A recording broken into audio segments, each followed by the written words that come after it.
Hello everyone, আসসালামু আলাইকুম। আশা করি আপনারা সকলেই ভালো আছেন। আল্লাহর অশেষ রহমতে আলহামদুলিল্লাহ আমরাও ভালো আছি। তো আজকের ব্লগটা দুপুর থেকেই শেয়ার করছি। এদিকে ডালটা রান্না শেষ, এখন বাগার দিয়ে নামিয়ে ফেলেছে। আর এদিকে ইলিশ মাছ রান্না করবে, যার কারণে ইলিশ মাছটাকে নুন হলুদ দিয়ে ভালো করে মাখিয়ে নিচ্ছে। এখন একটা কড়াইতে তেল দিয়ে এরপরে ইলিশ মাছগুলোকে ভেজে নিবে। তো একে একে সবগুলো মাছই তেলের মধ্যে দিয়ে দিচ্ছে ভাজার জন্য। আর এদিকে রায়ানে বাইরে দিয়ে হাঁটাহাঁটি করছে। ফাইজা ঘরে, তাই ও একা একাই খেলছে। আপনাদের কাছে একটা রিকোয়েস্ট থাকবে, ভিডিওটা যদি ভালো লাগে তাহলে অবশ্যই একটা লাইক দিয়ে এরকম আরও ভিডিও পেতে ভিডিওটা ইউটিউব থেকে দেখে থাকলে প্লিজ আমার চ্যানেলটাকে সাবস্ক্রাইব করে পাশে থাকা বেল বাটনটি অন করে দিবেন। এতে করে যখনই আমি কোনো ভিডিও আপলোড করব সাথে সাথে কিন্তু আপনাদের কাছে নোটিফিকেশন চলে যাবে। আর যদি ভিডিওটা ফেসবুক থেকে দেখে থাকেন তাহলে প্লিজ আমার পেজটাকে ফলো দিয়ে রাখবেন।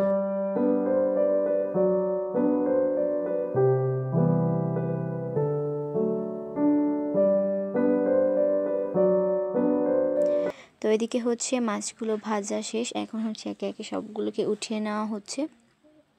আর এরপরে মাছটা রান্না করা হবে। এই জন্য কড়াইতে ওই একই তেলের মধ্যে পেঁয়াজ দিয়ে দিচ্ছি। পেঁয়াজটা যখন ব্রাউন হয়ে যাবে তখন এখানে বাটা মশলা দিয়ে এরপর এটাকে হালকা একটু নাড়াচাড়া দিয়ে এরপরে এখানে হলুদের গুঁড়া, মরিচের গুঁড়া আর স্বাদ অনুযায়ী লবণ দিয়ে মশলাটাকে ভালো করে কষিয়ে নিবে। আর টমেটো দিয়ে দিবে। এরপরে এখানে সামান্য পানি দিয়ে এটাকে ঢাকনা দিয়ে ঢেকে রাখবে কিছুক্ষণের জন্য।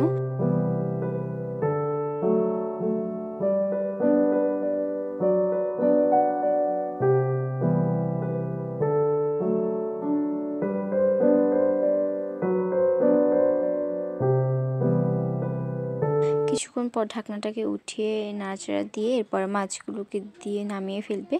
তো মাছটা কিন্তু অলরেডি রান্না শেষ। এখন শুটকি রান্না করা হবে, এই জন্য কড়াইতে তেল দিয়ে পেঁয়াজ আর মরিচ দিয়ে দিচ্ছে। আর এরপরে এখানে শুটকি থেতলে রেখেছিল সেইটা দিয়ে একটু ভেজে নিয়েছে। এরপরে শুটকিটাকে উঠিয়ে নিয়েছে।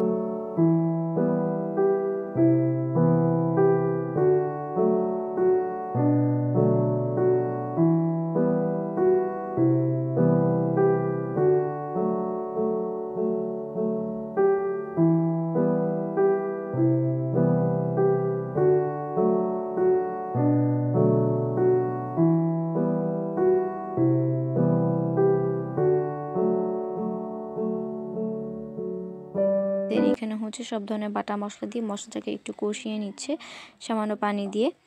আর এরপরে এখানে হলুদ মরিচের গুঁড়া দিয়ে দিবে। আর এরপরে এইখানে বথুয়া শাক দিয়ে দিবে। আর লাস্টে শুটকিটা দিয়ে এরপরে ঢাকনা দিয়ে ঢেকে রাখবে।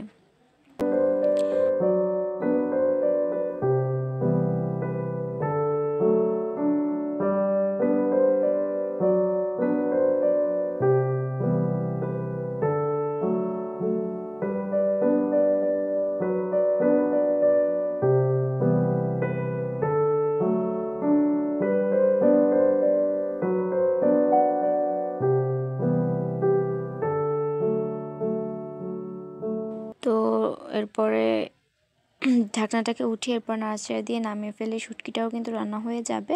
এরপরে লাস্টে ভাত রান্না করতে দিয়েছে।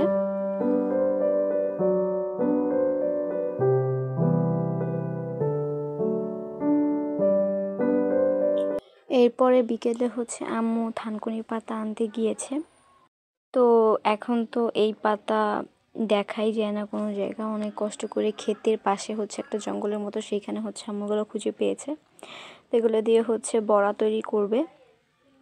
এটার কিন্তু অনেক ঔষধি গুণাগুণও আছে। তো গ্রামাঞ্চলে এগুলো বেশি দেখতে পাওয়া যায় শহরাঞ্চলের চাইতে।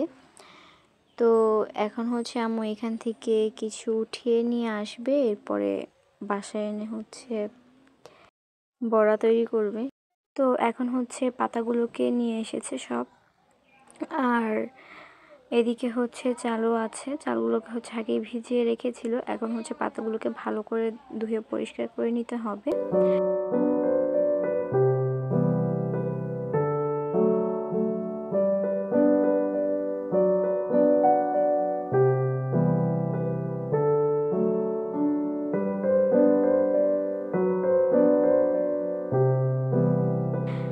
এদিকে আম্মু হচ্ছে শিলপাটায় চালগুলোকে বেটে নিচ্ছিল হালকা লিকুইডি করে, আর এরপরে পাতাগুলোকেও বেটে নিবে।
তো এই তো এগুলো সবগুলো বাটা শেষ। এখন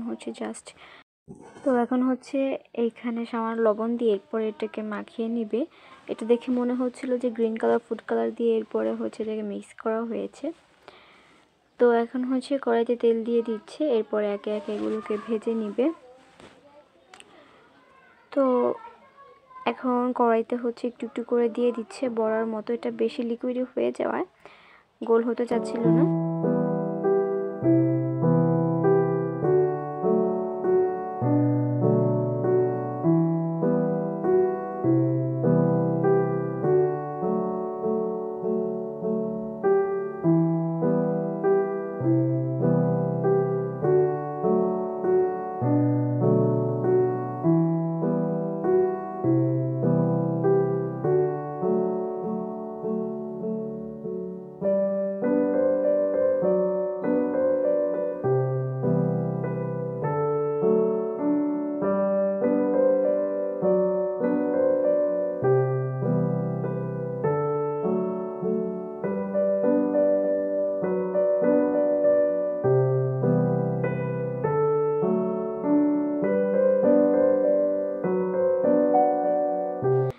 দেন এসে হচ্ছে আমি ফাইজা রাইয়ানকে দিয়েছি। এদিকে ফাইজা বসে বসে খাচ্ছিল আর বারবার বলতেছিল মজা মজা।